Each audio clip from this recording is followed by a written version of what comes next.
dato Taim kanigan ganason di kultura ang dilubong ugayang kinatigkar kan respeto dayaw kan kinapudno.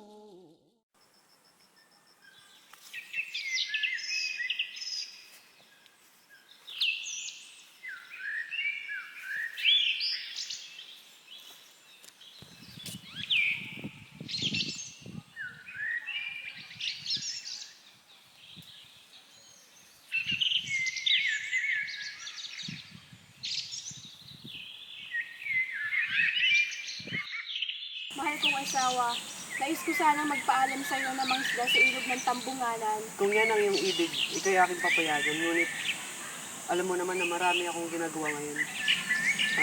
Pwede bang sa iba ka na lang magpasama? Ayos lang yun, mahal. Isasama ko na lang yung aking pinakamamahal na pinsanin si Ambayanan. Sige, mahal. Basta't mag-iingat lang kayo. Maraming salamat sa iyo, aking mahal. Ambayanan, maaari mo ba akong samahan sa palihis dito sa ilog ng Tambungan? O sige na, mahal kong bigyan. Kaya na maglakad.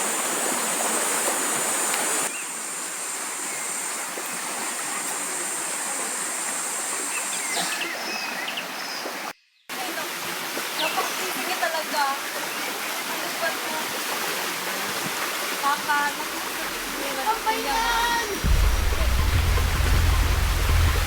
Ambayanan! Tuman! Nagtaas ka na! Mahal kong pinsan!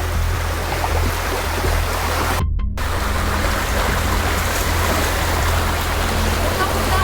May masamang balita! Ang iyong mahal na asawa nawawala! Bakit? Anong nangyari? Hindi ko nga alam, patuloy lang sa pagkwento, pero bigla sa tulamo. Sige, huwag ka na mag-alala na. Ipapahanap ko na lang siya sa aking kanang kamay. Sige. May matapat na kanang kamay. Nawawala ang aking asawa doon sa ilog ng bungan. Ibig ko sanang ikaw ang maghanap sa kanya bilang kapalit. Pinapahintulutan ko siyang iyong maging kabiyak. Opo, masusunod po mga napinunod. Batid ko talaga na narinig ko lamang si Tuwan.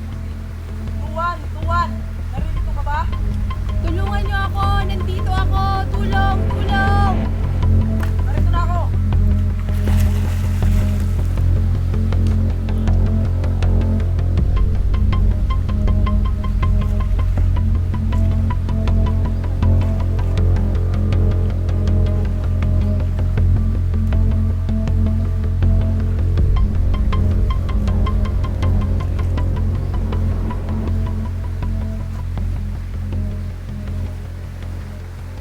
Maraming salamat sa iyong pagtulong sa akin.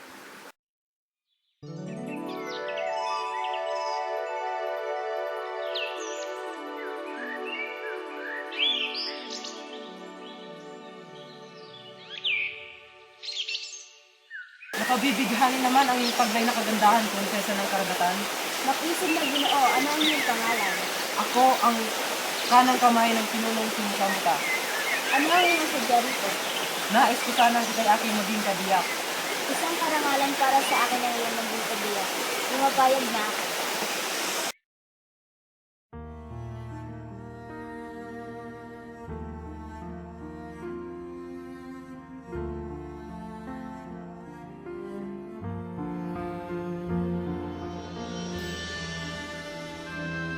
Daman, ako sana iyong patawarin sapagkat ako'y meron ng ibang iniibig. Kung ganyan ang iyong pasya, hindi naman kita mapipigilan. Maraming salamat.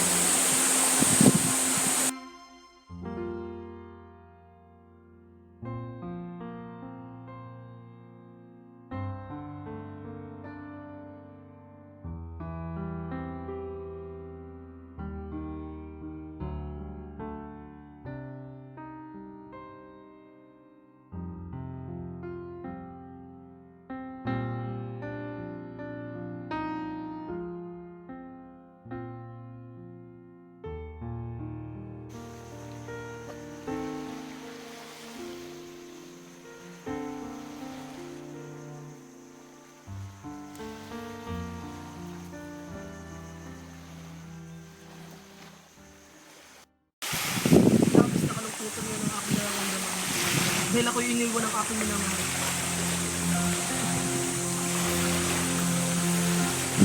Isang dilag.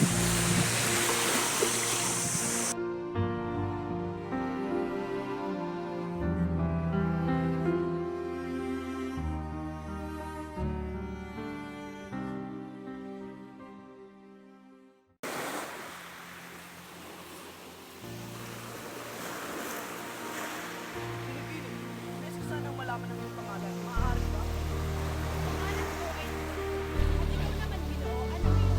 Ako naman si Ulaman. Naway tanggapin mo itong bulaklak na alay ko sa iyong tandaan ng pag-ibig at pag-harap sa iyo. Nais ko sana ikay maging aking kabila. Makinsip, matipuno kang Ginoo, kaya wala na akong hahanapin pa. Kaya kahit ano sa iyong nais mangyari.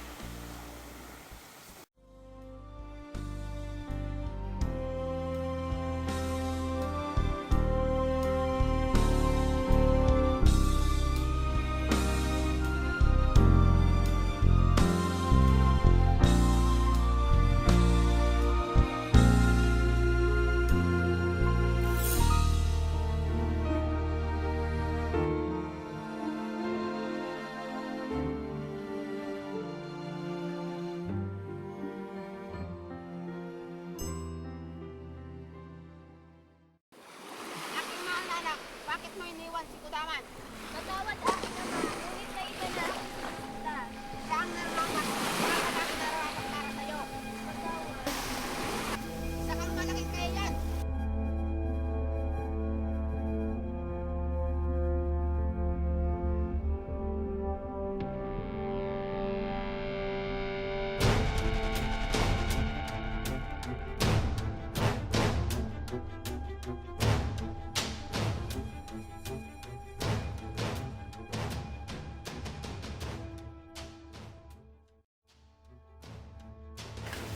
Magandang araw sa iyo, Kudaman. Magandang araw din sa iyo. Narito ako upang makipagsandugo bilang simbolo na ipinagkakatiwala ko ng aking dating mahal na asawa na si Tuwan Puti. Ang pagkipagsandugo mo ay aking malugod na tinatanggap.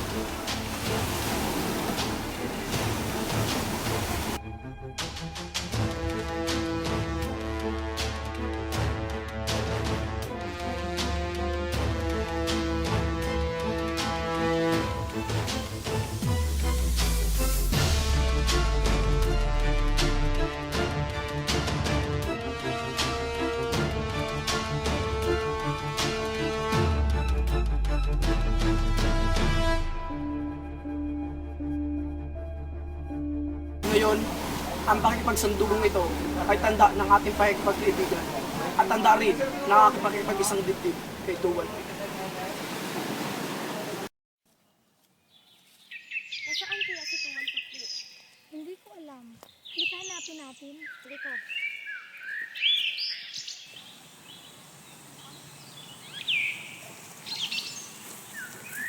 Tuwan Putli, bakit nag-iisa ka rito? Nasaan ang ating asawa? Wala siya ngayon. Nasa ibang ibayo siya. May dinalaw na isang kaibigan. Ah, ganoon ba? Ano ang kanyang bilin sa atin? Siya nga pala, maibinilin siya sa akin. Nung sa kanyang pag-uwi, maghanda tayo ng isang piding para sa kanya. Madali lang yun, basta pagtulong-tulungan nating tatlo, di ba? Kung gayon, simulan na natin ang paghahanda. Halika na. kayo.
aking matapat na kanang kamay. Inutusan kitang pumunta sa ibayong bundok upang imbitahan ng ating mga kaibigang Ilanon upang makisaya sa ating pagdiriwang. Susunod po, mahal na pinuno.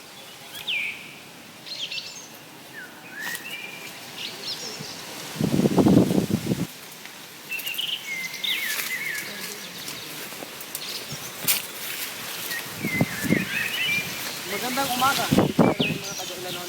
Magandang umaga, Ginoo. Anong may paglilingkod namin sa iyo? Pinapunta ako rito ng aking pinunong si Muta-Muta at ng kaibigan namin si Kudaman upang imbitahan kayo at inyong pinuno sa isang pagdiriwang. Pagpauman ninyo, Ginoo, ang aming pinuno ay abala sa mas mahalaga pang bagay kaysa sa pagdiriwang. Kung maaari, sana'y kayo na lamang ang magdiwang. Paumanhin talaga, Ginoo. Ipagpatawad mo sana, hindi kami makakarating at pakisabi sa inyong pinuno na kami ay abala sa iba pang mas mahalagang gawain. Patawad. Sige, makakarating sa aking pinuno.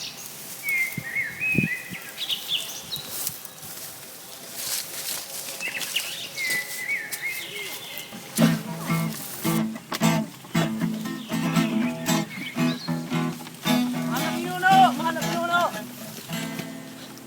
Ipagpaumanin po ninyo, mahal na pinuno, ngunit tinanggihan po nila ang ating imbitasyon. Bakit ano ang kanilang dahilan? Marami daw po silang pinagkakabalahan.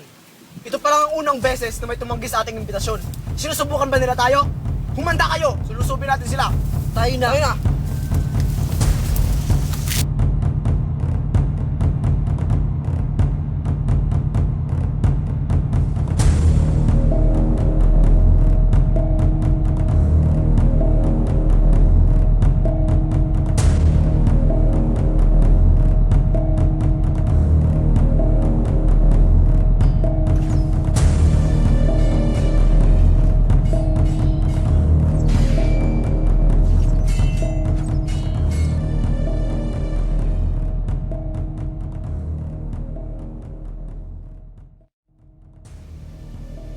Bilang kapalit na aking pagkapanalo sa digmaan, nagdito sana mag-isa ka sa mga kasama ko.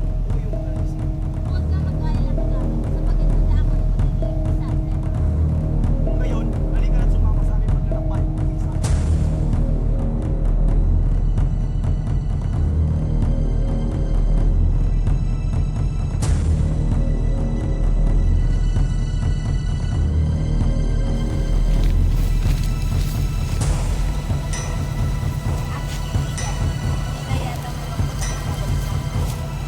Ako'y sobrang nasasaktan at nililibgo sa pagmamahalan ni Kudaman at Tuwan Pumili. Ngunit sa maayos lamang kayang relasyon. Hindi. Nais ko sana'y sirain natin ang kanilang pagsasama. Ngunit hindi ito maaari. Napaka-imposible gagawin niya nais. Gusto kong lahat ng imposible ay maging posible. Sa pagpaano para ang gagawin? Ako nang bahala ro. Sabihan mo lang nawa ako kung ano ang iyong nais.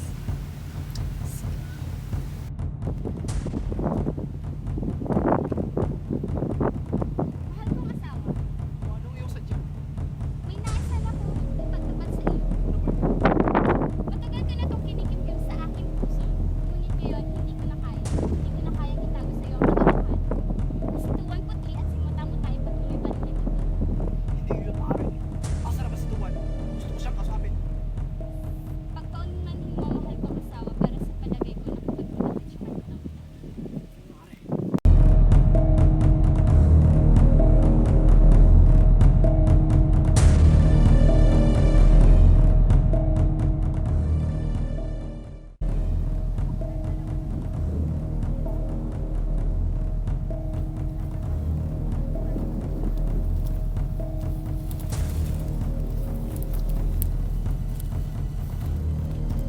Tuwan! Halika muna rito, di kay aking kakausapin. Bakit mahal kong asawa? Meron ka bang problema? Totoo ba ang aking nabalitaan na ikaw ay nagkipagkita pa rin kay Muta-Muta? Hindi ko po ang bagay na iyan. Wala kang buhay ang balita. Hindi ko yun lang yun. Marami ang nagsasabi, marami ang nakakalam, at marami ang nagsasabi na ikaw ay nagkipagkita pa rin kay Muta-Muta. Wala ka bang buhay sa akin? Hindi rin ako naniniwala. Tigil mo lang yung mga kasinungalingan. Kapag kasi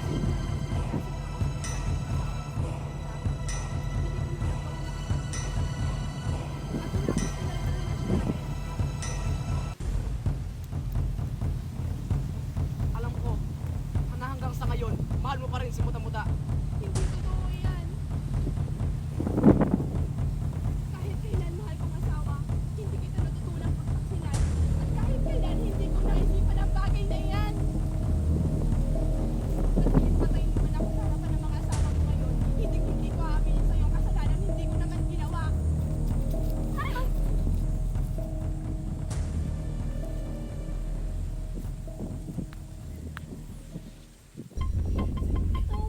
Tuwan, putli, gumising ka. Kudaman, bakit mo yun ginawa? Nagtaksil sa akin ang babaeng yan. Hindi totoo yan. Marami ang nagsasabi. Hindi totoo yun. Ako ang lagi niyang kasama.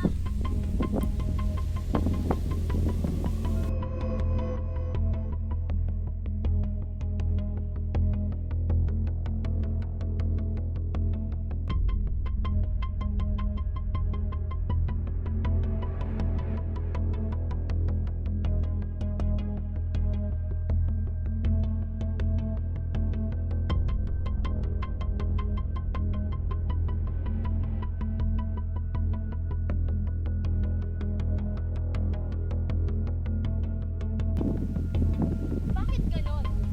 Bakit? Bakit nangyari to kay Tuwan Putli? Di ba pinaslan na siya ng mahal kong si Kudaman? Pero bakit muli siyang nabuhay? At mas lalo pa siyang gumanda. Bakit ako rin, lubusang namamangha? Wala na kasing makakatalo sa paglay na kapitbahay ni Tuwan. Hindi. Dapat ako lang ang mas maganda. Ako dapat ang pinakamaganda sa mga asawa ni Kudaman at wala nang iba.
Magandang araw sa iyo, Kodaman.